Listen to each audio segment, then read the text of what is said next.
ওই গার্ডস খুব কম রিপোর্টারই বা খুব কম সাংবাদিকেরই থাকে যিনি প্রতিষ্ঠানকে বলতে পারেন না সরি আমি এই কাজটি করতে পারবো না। এই গার্ডস খুব কম সাংবাদিকেরই থাকে। ওকে, এখন তাদের সেই গার্ডস আছে কি নাই আমি সেই প্রসঙ্গেই যেতে চাই না।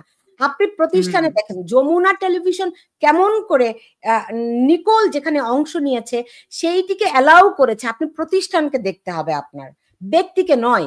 একজন রিপোর্টার প্রতিষ্ঠান কেমন করে ডেইলি স্টার এটি অনুমোদন করেছে, কেমন করে যমুনা টেলিভিশন এটি অনুমোদন করেছে, কেমন করে নিউজ 20 চ্যানেল 24 এটি অনুমোদন করেছে। আপনাকে প্রতিষ্ঠানের নীতি নৈতিকতা দেখেন। দেখুন এই ডেইলি স্টারে আমি যখন কাজ করেছি, আমি আপনাকে একটি উদাহরণ দিই, আমি সবসময় অনুসন্ধানী সাংবাদিক। আমি একটা রিপোর্ট করলাম, এটি ছিল আপনার এই যে হাতির ঝিল, এখন দেখেন যেরকম হাতির ঝিল কখনো এরকম ছিল না, সব সময় সবার নজর ছিল কেমন করে এই হাতির ঝিলটি দখল করবে। সো একটি প্রতিষ্ঠান ওই হাতির ঝিলে বানাবে, অ্যাপার্টমেন্ট বানাবে, এরকম একটি বিজ্ঞাপন দিল। আমি সেই অনুসন্ধানী রিপোর্টটি আমি করেছিলাম, যেটি আমাকে টিআইবি থেকে শুরু করে অসংখ্য অ্যাওয়ার্ড এনে দিয়েছিল। তো ওই রিপোর্টটি যখন আমি করেছি তখন ওই ডেভেলপার কোম্পানিতে আমি গিয়ে আমাকে একজন প্রথমে ক্রেতার পরিচয় দিয়ে আমি গিয়েছিলাম, তারপর তাদের কাছে পুরো বিস্তারিত বিষয়টি জানার জন্য।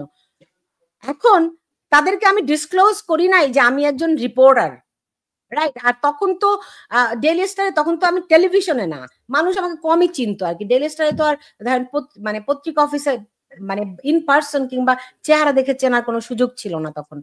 তো আমি যখন রিপোর্টটি করে আসি, আমার সম্পাদক মাহফুজ আনাম তিনি বলেছিলেন যে তুমি কি তোমার পরিচয়টি রিভিল করেছো?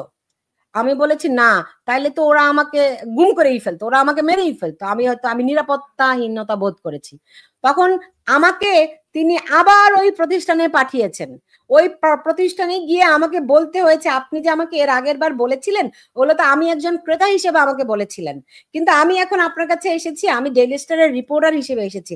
আপনি যে কথাগুলি বলেছেন এই কথাগুলি সঠিক কি সঠিক নয়, একজন রিপোর্টারকে আপনি এখন বলবেন। ইউনো, আমাকে ওই নিরাপত্তাহীনতা নিয়েই কিন্তু আমাকে ওই প্রতিষ্ঠানে আবারও যেতে হয়েছে, তাকে এই প্রশ্নটি করতে হয়েছে এবং আমার পরিচয়টি বলতে হয়েছে, কারণ এটি নৈতিকতা। সেই মাহফুজ আনাম কেমন করে গোলাম মুর্তজার এইসব অ্যালাউ করলেন, সেই মাহফুজ আনাম কেমন করে কি মেয়েটার নাম কি জাইমার এই সমস্ত অ্যাক্টিভিটি অ্যালাউ করেন আমি বুঝতে পারি না, আমি চিনতে পারি না।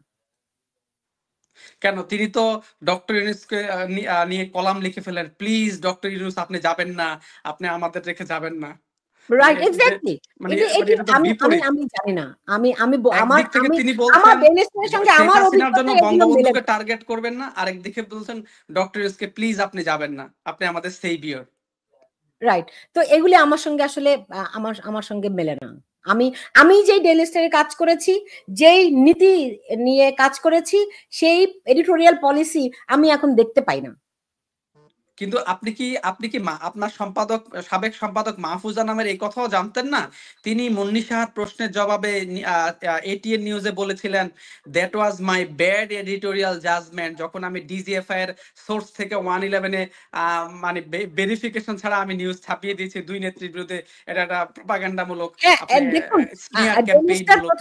ডেইলি স্টার প্রথম আলোর বিরুদ্ধে সবসময় এরকম একটা অভিযোগ আছে যে তারা ডিপ স্টেটের অংশ। সেটি তখন আমি যখন কাজ করি তখন তো আমি অনেক জুনিয়র রিপোর্টার ছিলাম, ফলে আমি অতটা বলতে পারবো না ওভাবে। কিন্তু মানে এখন যখন আমি দেখি যে কিন্তু যে ছবিটি ছাপিয়েছিলেন 1/11 পরে, ওই ছবিটি কিন্তু অত্যন্ত পাওয়ারফুল ছবি ছিল। আপনি দেখুন রোজিনা ইসলাম যখন আটক হলেন, অ্যারেস্ট হলেন এই শেখ হাসিনার আমলে, রাইট? তখন ডেইলি স্টার ওই স্বাস্থ্য মন্ত্রণালয়ে বিরাট বড় বিজ্ঞাপন ছাপলো। এটা কি এডিটোরিয়াল জাজমেন্ট?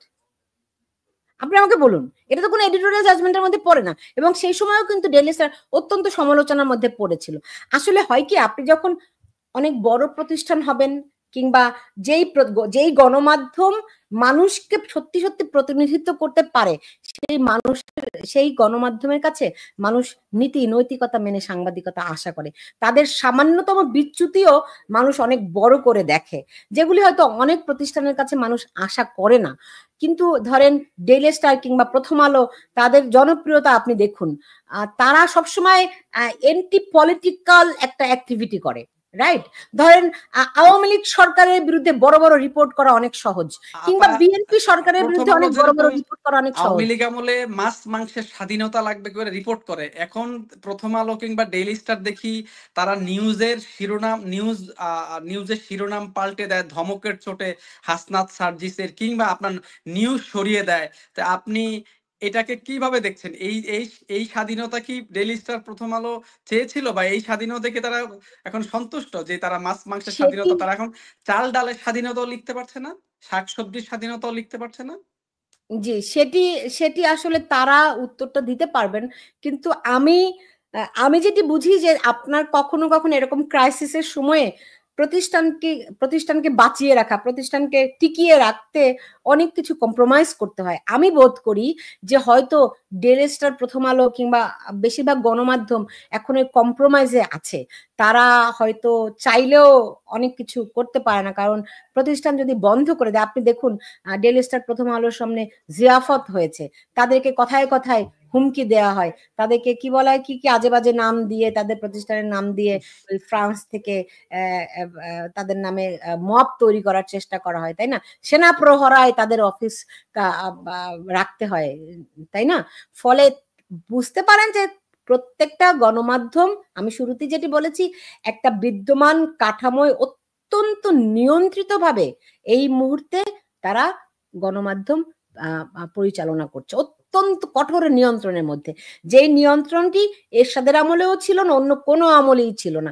যদি ফ্যাসিস্ট কেউ থেকে থাকে, সত্যিকার অর্থেই এই সরকার ফ্যাসিস্ট সরকার। শেখ হাসিনার সরকার ফ্যাসিস্ট সরকার ছিল না, শেখ হাসিনার সরকার ছিল কর্তৃত্ববাদী, অটোক্রেটিক সরকার।